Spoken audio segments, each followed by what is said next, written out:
Hello students. इस video में हम लिस्ट के मेथड्स के बारे में जानेंगे। पाइथन सीखने की सीरीज में ये क्लास नंबर 12 है। लिस्ट में कौन कौन से मेथड्स होते हैं, लिस्ट पे कौन कौन से आप ऑपरेशंस परफॉर्म कर सकते हैं। ठीक है, चलिए स्टार्ट करते हैं इस क्लास को।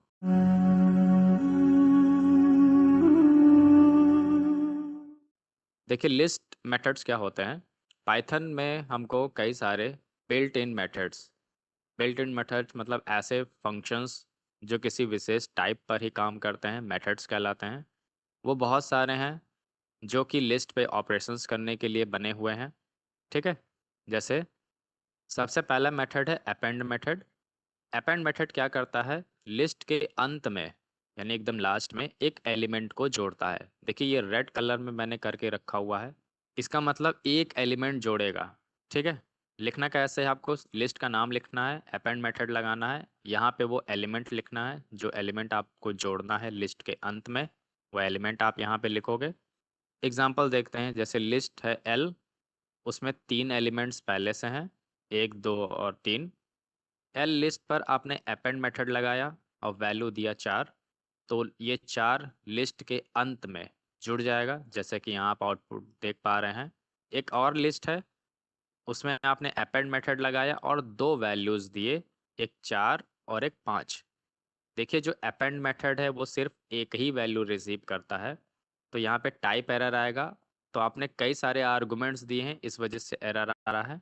एक और एग्जांपल देखते हैं, एल लिस्ट है, उसमें 3 मान हैं, आपने अपेंड मेथड लगाया और एक लिस्ट के रूप में एलिमेंट्स को दे रहे हो आप, तो वो पूरा लिस्ट एक एलिमेंट के रूप में इस लिस्ट में जुड़ जाएगा। ठीक है, जैसे लिस्ट में 3 एलिमेंट्स थे, ये 1 ये 2 और एक 3, यानी लंबाई कितना था, 3 था। जब आपने एक एलिमेंट को और जोड़ा, लंबाई हो जाएगी 4। अगला मेथड है एक्सटेंड मेथड।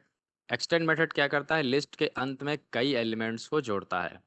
आप लिस्ट का नाम लिखेंगे, एक्सटेंड मेथड लगाएंगे और यहाँ पे एक सीक्वेंस देंगे जिसमें ढेर सारे मान होंगे। पहला एग्जांपल देखते हैं, लिस्ट है एल जिसमें 3 मान है, आपने एक्सटेंड मेथड लगाया, वैल्यू भेजा 4, तो यहाँ पे टाइप एरर आएगा क्योंकि 4 एक इंटीजर टाइप का है और इंटीजर कोई सीक्वेंस नहीं होता है। ठीक है, फिर अगला एग्जांपल, लिस्ट में आपने एक्सटेंड मेथड लगाया और आपने 2 मान भेजे, 4 और 5। यहाँ पर भी टाइप एरर आएगा क्योंकि एक्सटेंड मेथड केवल एक ही वैल्यू रिसीव करता है और वो सीक्वेंस टाइप का होना चाहिए। तो यहाँ पे आप 2 मान भेज रहे हैं, इस वजह से टाइप एरर आएगा। अगला एग्जांपल देखते हैं, इसमें आप एक्सटेंड मेथड लगा रहे हैं और एक ही वैल्यू भेज रहे हैं जो लिस्ट टाइप का है, तो यहाँ पे वो काम करेगा एक्सटेंड मेथड और उस सीक्वेंस के हर एक वैल्यू को इस एल नाम के लिस्ट में जोड़ देगा। तो एल में पहले 3 मान थे, 1 2 3, और 4 और 5 उसमें नए मान जुड़ गए। पहले लंबाई था लिस्ट का 3, अब लंबाई है लिस्ट का 5 क्योंकि 2 मान बढ़ गए हैं। तो अपेंड मेथड में एक ही वैल्यू या एक ही एलिमेंट जुड़ता है। एक्सटेंड मेथड से आप मल्टीपल वैल्यूज़ को जोड़ सकते हैं, 2 3 चाहे जितना आप चाहते हो जोड़ सकते हो। ठीक है, इंसर्ट मेथड क्या करता है, दिए गए इंडेक्स पर एलिमेंट को रखता है। यहाँ पे आप एक इंडेक्स बताएंगे और उस इंडेक्स पे कौन से एलिमेंट को रखना है वो एलिमेंट आप इसके बगल में बताएंगे। पहला एग्जांपल देखते हैं, लिस्ट में 1 2 3 3 एलिमेंट्स हैं, आपने 4 वैल्यू भेजा, टाइप एरर आएगा क्योंकि आप कम आर्गुमेंट्स या कम वैल्यूज़ दे रहे हो। इंसर्ट मेथड को काम करने के लिए 2 मान चाहिए, एक इंडेक्स और दूसरा एलिमेंट। तो 2 मान होने चाहिए, जैसे यहाँ पे 2 मान है, ये इंडेक्स है, ये एलिमेंट है। इंडेक्स 2 मतलब 0 1 और 2, इस जगह पर ये 4 रखा जाएगा जो कि यहाँ पे आप देख पा रहे हो, और जो उस जगह पे वैल्यू था वो बगल में शिफ्ट हो जाएगा। अगला एग्जांपल देखते हैं, आप दूसरे इंडेक्स पर पूरा लिस्ट रख रहे हो, तो दूसरा इंडेक्स है ये 3 के जगह पर और उस जगह पर एक पूरा लिस्ट आ जाएगा, और फिर जो उस जगह पे वैल्यू था वो बगल में शिफ्ट हो जाएगा। क्लियर मेथड क्या करता है, लिस्ट से सभी एलिमेंट्स को हटा देता है। लिखना कैसे है, लिस्ट का नाम लिखिए, क्लियर मेथड लगा दीजिए, कोई वैल्यू भेजने की ज़रूरत नहीं होता है। एल नाम का लिस्ट है, उसमें 3 एलिमेंट्स हैं, आपने क्लियर मेथड लगाया तो एल का सभी एलिमेंट्स डिलीट यानी कि क्लियर हो जाएगा, यानी एल में अब कोई भी एलिमेंट्स नहीं बचेंगे। रिमूव मेथड क्या करता है, लिस्ट से एलिमेंट के पहले मान, जो भी बाएं से दाएं चलने पर पहला मान मिलेगा, उस एलिमेंट को हटा देगा। रिमूव मेथड के पैरेंथेसिस में यानी ब्रैकेट में आपको उस एलिमेंट का नाम लिखना होता है। पहला एग्जांपल देखते हैं। लिस्ट में 3 एलिमेंट्स हैं, आपने कहा कि 2 हटा दीजिए, तो 2 मान उस लिस्ट से हट जाएगा। अगला एग्जांपल, आपने कहा 4 को हटा दीजिए, जबकि 4 उस लिस्ट में है ही नहीं, वैल्यू एरर आएगा क्योंकि लिस्ट में वैल्यू नहीं है। अगला एग्जांपल, इसमें आप देख पा रहे होंगे कि 2 वैल्यू 2 जगह पर है, और आप जब 2 को हटाने के लिए कहेंगे तो बाएं से दाएं चलने पर जो पहला 2 मिलेगा वही हटाया जाएगा। देखिए यहाँ पे 1 और 3 के बीच में कोई भी 2 नहीं है, तो बाएं से दाएं चलने पर जो भी पहला मान मिलेगा वो हटाया जाएगा रिमूव द्वारा। पॉप मेथड क्या करता है, लिस्ट में दिए गए इंडेक्स से वैल्यू को हटाता है और वापस करता है, यानी आपको रिजल्ट में देगा। लिखना कैसे है, पॉप मेथड लगाइए, यहाँ पे इंडेक्स बताइए, इंडेक्स के नीचे लाइन खींचा है, इसका मतलब इंडेक्स वैकल्पिक है, यदि नहीं लिखा होगा तो -1 माना जाएगा, और अंतिम मान पर पॉप मेथड काम करेगा। यदि आप नहीं बताते हैं कि कौन से इंडेक्स की वैल्यू को निकालना है या हटाना है, तो बाय डिफ़ॉल्ट वैल्यू होता है -1, और -1 इंडेक्स सबसे अंतिम एलिमेंट का होता है, तो लास्ट एलिमेंट को पॉप मेथड निकालेगा लिस्ट में से और आपको रिजल्ट में भी दे देगा। लिखना कैसे है आपको, लिस्ट है एल जिसमें 3 एलिमेंट्स हैं, आपने पॉप मेथड लगाया लेकिन इंडेक्स नंबर नहीं बताया, तो इंडेक्स नंबर जब आप नहीं बताएंगे तो वो अंतिम एलिमेंट को निकाल देगा, और निकालने के बाद में लिस्ट में बचेगा 2 मान, 1 और 2। अगला एग्जांपल देखते हैं।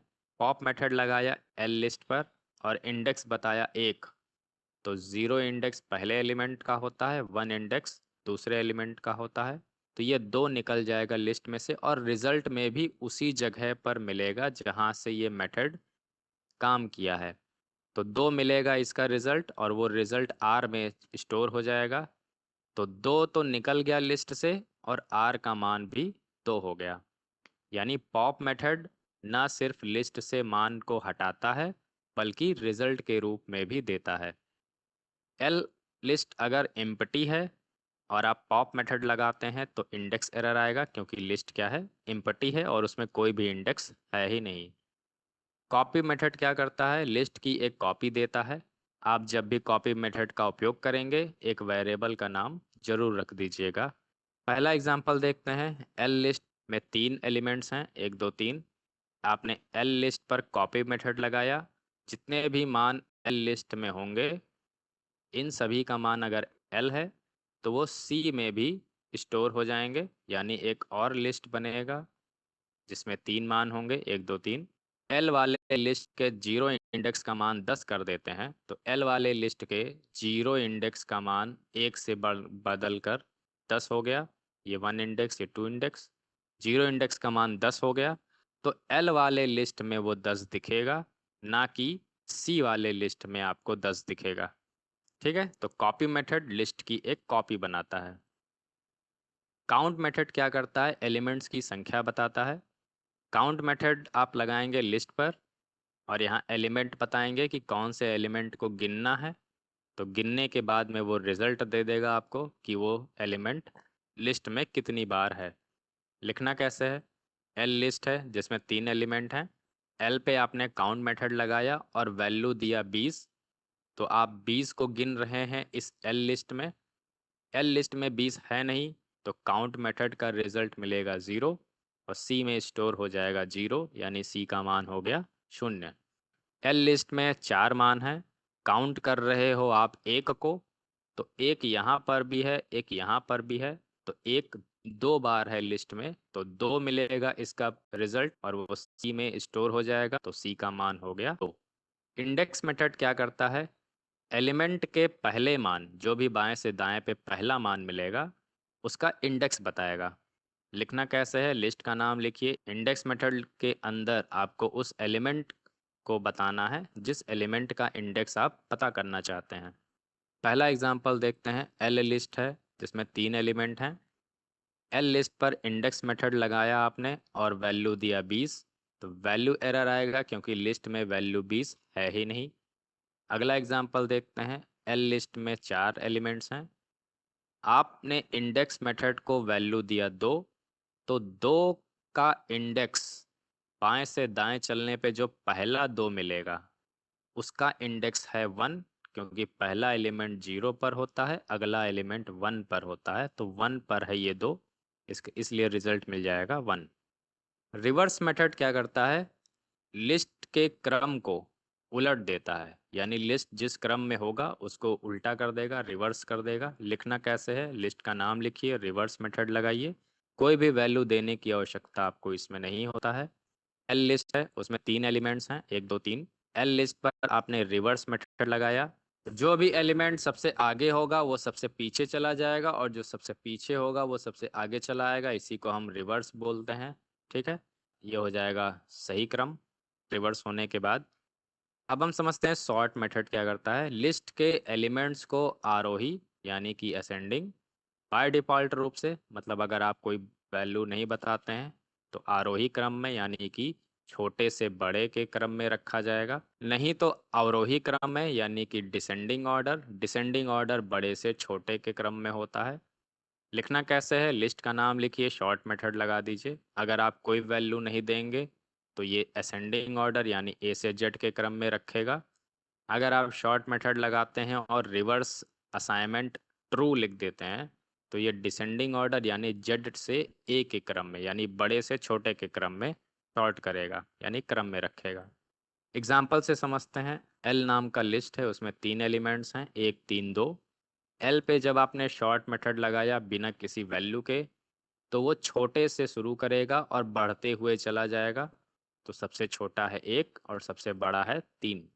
एल लिस्ट पर आपने शॉर्ट मेथड लगाया, ब्रैकेट में लिख दिया रिवर्स असाइन ट्रू, तो अब ये डिसेंडिंग ऑर्डर में यानी कि बड़े से छोटे के क्रम में वैल्यूज को रखेगा और सबसे बड़ा पहले मिलेगा और सबसे छोटा अंत में। तो इस क्लास में आपने लिस्ट के मेथड्स के बारे में जाना, कौन कौन से लिस्ट में मेथड्स पहले से पाइथन में मौजूद हैं और उनको कैसे हमको यूज़ करना है। एग्ज़ाम में लिस्ट के मेथड से रिलेटेड बहुत सारे क्वेश्चंस आते हैं, आप इनको अच्छे से प्रैक्टिस कर लीजिएगा। धन्यवाद।